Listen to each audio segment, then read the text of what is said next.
Hello दोस्तों, कैसे हैं आप सब। आई होप आप सब अच्छे होंगे और अपनी पढ़ाई अच्छे से कर रहे होंगे। तो यूपी पुलिस के जो जीके जीएस के सिलेबस में भारतीय जनसंख्या है उस टॉपिक को मैंने लिया है। तो आप ज़रूर जो भी आपको इसमें से क्वेश्चंस नहीं आ रहा होगा और जो भी मोस्ट इंपॉर्टेंट होगा आप उसे ज़रूर अपने कॉपी पर नोट कीजिएगा, क्योंकि सिलेबस में भारतीय जनसंख्या है तो उसे क्वेश्चंस भी पूछना 100% सिक्योर है। तो हम बात करेंगे भारत की जनगणना 2011। तो पहले तो हमें याद होना चाहिए कि जो जनगणना है वो किस विषय की मतलब है, इस पर कौन मतलब कि नियम कानून बना सकता है। तो जो जनगणना हमारा संघ सूची किस में आता है, केंद्र सरकार के पास है। तो जो हमारा जनगणना है, सबसे पहले यही आप नोट कर लीजिएगा कि केंद्र जनगणना कौन करती है, केंद्र सरकार। केंद्र सरकार को किस में रखा गया है, संघ सूची में, संघ का। और अगर क्वेश्चन को हार्ड बनाना होगा तो आपको धारा पूछ सकता है कि किस धारा के अंतर्गत जनगणना रखा गया है। तो धारा 246 के अंतर्गत। और सबसे मोस्ट इम्पॉर्टेंट यहाँ पे है कि जो जनगणना है उसको किस अनुसूची में रखा गया है। तो जनगणना में मतलब कि देखिए, जो हमारा राज्य सूची का विषय होता है, समवर्ती सूची का विषय होता है और हमारा संघ सूची का विषय होता है, किस में रखा गया है, 7वीं अनुसूची में। तो ये पॉइंट भी आपको याद होना चाहिए। संघ सूची का भी पूछता है कि जो हमारे तीनों विषय हैं वो किस में रखे गए हैं, तो 7वीं अनुसूची में है। तो ये भी पॉइंट आपको याद होना चाहिए कि जो जनगणना है संघ सूची का विषय है और धारा 246 के अंतर्गत है और 7वीं अनुसूची में है। मतलब जनगणना से रिलेटेड जितने भी क्वेश्चन फैक्ट हैं आपको बिल्कुल भी याद होने चाहिए। जनगणना संगठन कौन करता है, तो केंद्रीय गृह मंत्रालय है। और जिसका उच्चतम अधिकारी कौन होता है, मतलब कि जो जनगणना करता है उसका उच्चतम अधिकारी कौन होता है, तो भारत का पंजीयक होता है। तो ये भी पॉइंट आपको याद होना चाहिए। वर्तमान में भारत के महापंजीयक एवं जनगणना आयुक्त कौन है, तो हमारे यहाँ पे मैं लिखना भूल गई हूँ, तो मृत्युंजय कुमार नारायण है, मृत्युंजय कुमार नारायण है। तो आप ऐसे ही इसको लिख सकते हैं। और हम बात करेंगे कि जब हमारा 2011 की जब जनगणना हुई थी तो कौन सी जनगणना थी, तो 15वीं थी। लेकिन स्वतंत्रता के बाद अगर देखेंगे तो कौन सी थी, 7वीं थी। तो आप ये भी पॉइंट नोट कर लीजिएगा, कभी कभी एग्जाम में पूछा है। और 2010 में जो केंद्रीय मंत्रिमंडल ने जाति आधारित जनगणना को स्वीकृति प्रदान की थी। तो ये भी आपको पॉइंट याद होना है कि जाति आधारित जनगणना को स्वीकृति कब मिली थी, तो 2010 में। अब 2011 का शुभंकर क्या था, एग्जाम में एक दो बार बहुत सारे एग्जाम में पूछा हुआ है। तो 2011 का जो शुभंकर है वह प्रगणक शिक्षिका था। तो ये भी आपको पॉइंट याद होना चाहिए। अब हमारा सबसे मोस्ट इम्पॉर्टेंट है कि भारत में जनगणना की शुरुआत कब हुई थी, तो 1872 में। किसके शासनकाल में, लॉर्ड मेयो। ये तो क्वेश्चन कितनी बार बहुत सारे एग्जाम में पूछा हुआ है, चाहे आर ओ का हो, चाहे कोई भी जिसमें भारतीय जनसंख्या सिलेबस में हो, उसमें ये सब पूछा हुआ है। और ये भी क्वेश्चन हमारा पूछता है कि नियमित रूप से जनगणना कब हुआ था, तो 1881 में। तो शुरुआत कब हुआ था और नियमित रूप से कब हुआ था, ये दोनों पॉइंट आपको बिल्कुल भी याद होने चाहिए। और किसके किसके शासनकाल में, तो ये भी याद होना चाहिए। तो ये किसके शासनकाल में हुआ था, लॉर्ड रिपन के समय में। अब 1881 के समय जनगणना आयुक्त कौन थे, तो डब्ल्यू प्लोडन थे। ये भी आप नोट कर सकते हैं, एग्जाम में कुछ भी पूछ सकता है। अब भारत की पहली जनगणना कब हुई थी, तो स्वतंत्रता के बाद 1951 में भारत की पहली जनगणना हुई थी। तो ये पॉइंट भी आपको बिल्कुल भी याद होना चाहिए कि जो पहली जनगणना है कब हुआ था, 1951 में। और उस समय जनगणना आयुक्त कौन थे, R.A. गोपाल स्वामी। और 10 की मतलब कि हमारे यहाँ जनसंख्या कैसे गणना होता है, 10 साल के बाद होता है ना। तो जो 10 की जनगणना है उसकी शुरुआत किसने की थी, अमेरिका ने की थी। कभी कभी एग्जाम में जनसंख्या घनत्व से पूछता है कि जनसंख्या घनत्व कैसे निकाल सकते हैं। तो जितना भी कुल जनसंख्या है और जितना कुल क्षेत्रफल है अगर उससे हम भाग दे देंगे तो हमको जनसंख्या घनत्व निकल सकता है। मतलब कि 1 वर्ग किलोमीटर में निवास करने वाले व्यक्तियों की जो संख्या होती है वो क्या होता है, जनसंख्या घनत्व होता है। और लिंगानुपात कितना होता है, क्या होता है, तो लिंगानुपात होता है 1000 पुरुषों पर स्त्रियों की संख्या। तो वही स्त्रियों की संख्या बटा पुरुषों की संख्या गुणे 1000 आप कर देंगे तो आपको लिंगानुपात निकल जाएगा। कभी कभी ये भी क्वेश्चन हमारे एग्जाम में देखने को मिला है। और शिशु लिंगानुपात का आपको वर्ष याद होना चाहिए, बहुत बार एग्जाम में पूछा है। तो जो शिशु लिंगानुपात होता है वो कितने वर्ष के बच्चों तक होता है, 0 से 6 वर्ष तक के बच्चों के। तो ये आपको याद होना चाहिए। और साक्षर किसे माना जाता है, 7 वर्ष से अधिक जो भी मतलब कि जो भी व्यक्ति या बच्चे होते हैं 7 वर्ष से अधिक, उन्हें क्या माना जाता है, साक्षर माना जाता है। वह उनको साक्षर की संख्या में रखा जा सकता है। अब हमारा नेक्स्ट है जनगणना 2011 के तहत राष्ट्रीय जनसंख्या रजिस्टर हुआ था। तो NPR हमारी पुलिस की यूपी पुलिस के एग्ज़ाम में फुल फॉर्म से क्वेश्चन पूछा जाता है। तो आपको जो भी साथ में मिल रहा है फुल फॉर्म, आप उसे एक दो बार पढ़ लीजिए और मन में अपने देख लीजिए कि उस समय ही आपको याद हो जाए, अपने कॉपी पे नोट कर लीजिए। तो जो NPR है वो क्या है, नेशनल पॉपुलेशन रजिस्टर, ये भी आपको याद होना चाहिए। और राष्ट्रीय जनसंख्या नीति 2000, ये तो बिल्कुल भी याद होना चाहिए। और जो राष्ट्रीय जनसंख्या नीति है 2000 की, उसमें क्या हुआ था कि जो हमारा 2045 तक है जनसंख्या स्थिरता प्राप्त करने का लक्ष्य रखा गया था 2045 तक। तो ये भी आपको डाटा याद होना चाहिए। मोस्ट इम्पोर्टेंट, महान विभाजक वर्ष कितनी बार एग्जाम में पूछ चुका है, महाविभाजक वर्ष तो 1921, तो ये भी बिल्कुल भी याद होना चाहिए। और जब महान विभाजक वर्ष हुआ था 1921 में, तो उस समय क्या हुआ था, 10 की वृद्धि ऋणात्मक थी, मतलब कि जनसंख्या नहीं बढ़ा था। तो कितना प्रतिशत था ऋणात्मक में, तो -0.31%। तो ये भी आपको याद होना चाहिए। अब भारत में जनसंख्या में सर्वाधिक वृद्धि कब हुआ, तो 1971 से 61 से लेकर। अब हम बात करेंगे कि 2011 की जनगणना के अनुसार कितने परसेंट पुरुष हैं और कितनी परसेंट महिलाएं। तो 51.47% पुरुष हैं और 48.53% महिला हैं। ये भी आपको याद होना चाहिए। और 2011 की जो जनसंख्या है वो पूरे विश्व की जनसंख्या कितना परसेंट है, तो 17.5%। ये तो बिल्कुल भी याद होना चाहिए। बहुत ज़्यादा एग्जाम में पूछता है कि 2011 की मतलब कि भारत की जनसंख्या पूरे विश्व का जनसंख्या कितना परसेंट है, तो 17.5%। ये भी आपको याद होना चाहिए। अब 10 की वृद्धि मतलब 10 सालों में जब जनगणना जब 2001 में हुआ था, उसके बाद 2011 में हुआ 10 सालों के बाद, तो उसमें 10 की वृद्धि सबसे ज़्यादा किस में हुआ, तो मिजोरम में। ये भी मोस्ट इंपॉर्टेंट क्वेश्चन है।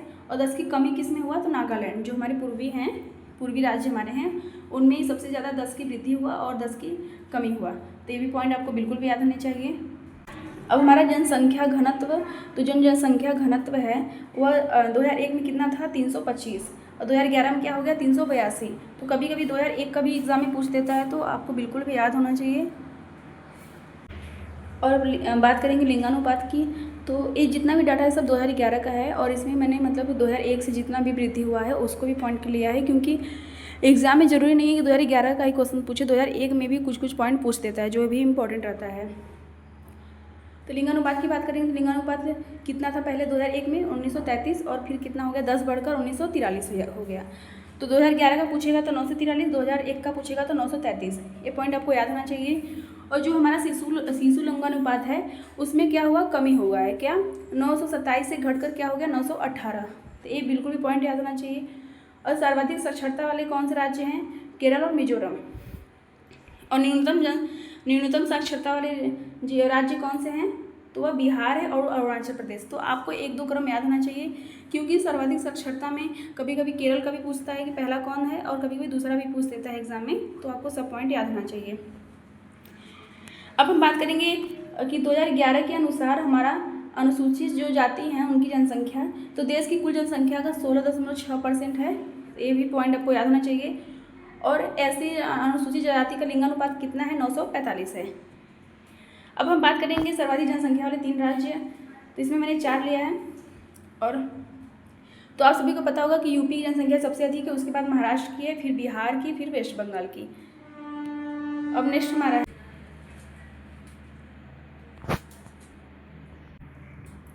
अब हम बात करेंगे न्यूनतम जनसंख्या वाले 3 राज्य। तो सबसे कम जो जनसंख्या वो हमारे किस में रहता है, सिक्किम में, और सर्वाधिक जनसंख्या बिहार। और यहाँ पे घनत्व की बात करेंगे तो सर्वाधिक जनसंख्या घनत्व मतलब कि 1 वर्ग किलोमीटर स्क्वायर में मतलब कितने हमारी जनसंख्या निवास करती है। तो बिहार में सबसे ज़्यादा जनघनत्व है, जनघनत्व कितना, 1106। तो आपको बिल्कुल भी याद होना चाहिए। इसके साथ आपको यूपी का भी डेटा याद होना चाहिए, 829 प्रति व्यक्ति वर्ग किलोमीटर स्क्वायर मतलब क्या है, जनसंख्या घनत्व है। तो आपको ये भी पॉइंट बिल्कुल भी याद होना चाहिए। अब हम बात करेंगे न्यूनतम जनसंख्या घनत्व, तो सर्वाधिक जनघनत्व कहाँ पे था, बिहार में 1106। और न्यूनतम जनसंख्या की बात करेंगे जनघनत्व की, तो हमारा अरुणाचल प्रदेश कितना, 17। तो कभी कभी डेटा भी पूछ देता है कितने वर्ग प्रति किलोमीटर व्यक्ति, और कभी कभी अरुणाचल प्रदेश मतलब कौन सा राज्य, ऐसा भी क्वेश्चन पूछ देता है। तो आपको दोनों ही डेटा याद होना चाहिए। अब हम बात करेंगे लिंगानुपात की, तो सर्वाधिक लिंगानुपात कहाँ पे है, किस राज्य का, तो केरल का 1084। और न्यूनतम लिंगानुपात की बात करेंगे तो हरियाणा में 879। तो आपको बिल्कुल भी याद होना चाहिए। मोस्ट इंपॉर्टेंट क्वेश्चन से एग्जाम में आप अगर प्रीवियस ईयर भारतीय जनसंख्या करके देखेंगे तो बहुत सारे एग्जाम में ये सब सारे क्वेश्चन पूछे हुए हैं, तो आपको 2-4 नंबर के लिए इतनी तो मेहनत करनी पड़ेगी। अब हमारा नेक्स्ट है, अब हम बात करेंगे शिशु लिंगानुपात की। तो जो सर्वाधिक शिशु लिंगानुपात है वो कहाँ पे है हमारा, अरुणाचल प्रदेश में। और न्यूनतम शिशु लिंगानुपात की बात करेंगे तो हरियाणा में। हरियाणा में मतलब कि जो दोनों लिंगानुपात है, सब शिशु लिंगानुपात और जनसंख्या लिंगानुपात दोनों मतलब क्या है, सबसे कम है।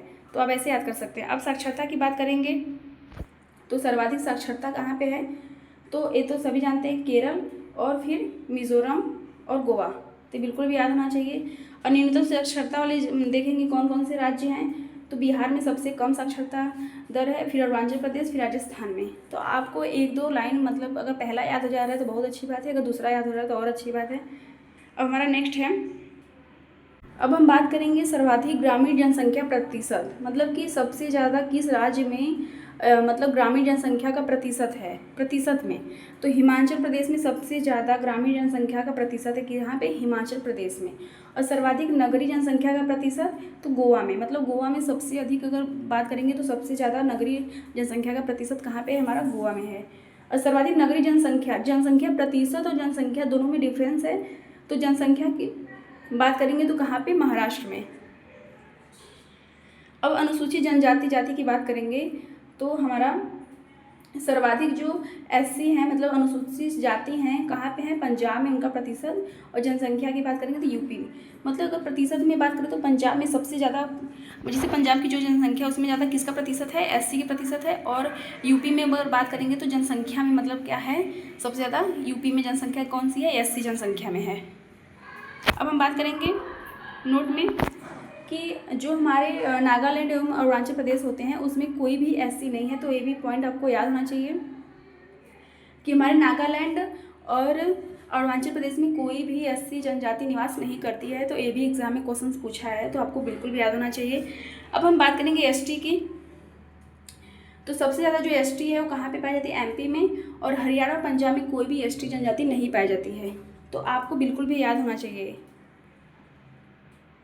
तो जैसे हमने अभी आगे में हम लोगों ने राज्य के बारे में पढ़ा कि कौन कौन से राज्य न्यूनतम साक्षरता है, सर्वाधिक जनसंख्या निवास करती है। तो अब हम बात करते हैं केंद्र शासित प्रदेश से, क्योंकि इससे भी क्वेश्चन हमारा पूछता है। तो सर्वाधिक जनसंख्या वाला जो केंद्र शासित प्रदेश है कौन सा है, दिल्ली है। और वैसे राज्य में बात करेंगे तो कौन सा है, यूपी है। तो आपको साथ साथ याद करते चलना है। तो अब न्यूनतम जनसंख्या की बात करेंगे तो कौन सा है हमारा, लक्षद्वीप। और वैसे ही न्यूनतम जनसंख्या की बात करें तो किस में था, सिक्किम में था। और यहाँ पे लक्षद्वीप, कौन सी, केंद्र शासित प्रदेश की बात कर रहे हैं। तो लक्षद्वीप जो हमारा है सबसे कम जनसंख्या कहाँ पे निवास करती है, तो लक्षद्वीप में। तो केंद्र शासित प्रदेश की बात है। अब हम बात करेंगे सर्वाधिक दर की वृद्धि किस केंद्र शासित प्रदेश में थी, तो दादरा नगर हवेली। तो आपको ये बिल्कुल भी याद होना चाहिए कि दादरा नगर हवेली। और न्यूनतम दर की वृद्धि की बात करेंगे तो लक्षद्वीप। ये सब आपको सभी पॉइंट याद करना है। और सर्वाधिक जनघनत्व की बात करेंगे तो कौन सा है, दिल्ली। और न्यूनतम की बात करेंगे तो दादरा और नगर हवेली, दमन व दीव। अब ऐसे ही बात करेंगे कि केंद्र शासित प्रदेश में सबसे ज़्यादा लिंगानुपात किस केंद्र शासित प्रदेश में है, तो अंडमान निकोबार द्वीप समूह में। और न्यूनतम शिशु लिंगानुपात की बात करेंगे तो कहाँ पे है हमारा, दिल्ली में। और सर्वाधिक साक्षरता जैसे कि राज्य में बात करते हैं तो केरल था, तो वैसे ही केंद्र शासित प्रदेश में क्या है हमारा, लक्षद्वीप। और न्यूनतम साक्षरता जो दर है वो कहाँ पे, दादरा नगर और हवेली। बिल्कुल याद होना चाहिए। और सब जनसंख्या में सबसे छोटा केंद्र शासित प्रदेश कौन सा है, तो लक्षद्वीप है। ये भी पॉइंट याद होना चाहिए। और दिल्ली, चंडीगढ़, पुडुचेरी, लक्षद्वीप, अंडमान निकोबार द्वीप में कोई भी एससी नहीं पाई जाती है। और लक्षद्वीप की बात करें तो यहाँ पे एसटी सबसे ज़्यादा पाई जाती है।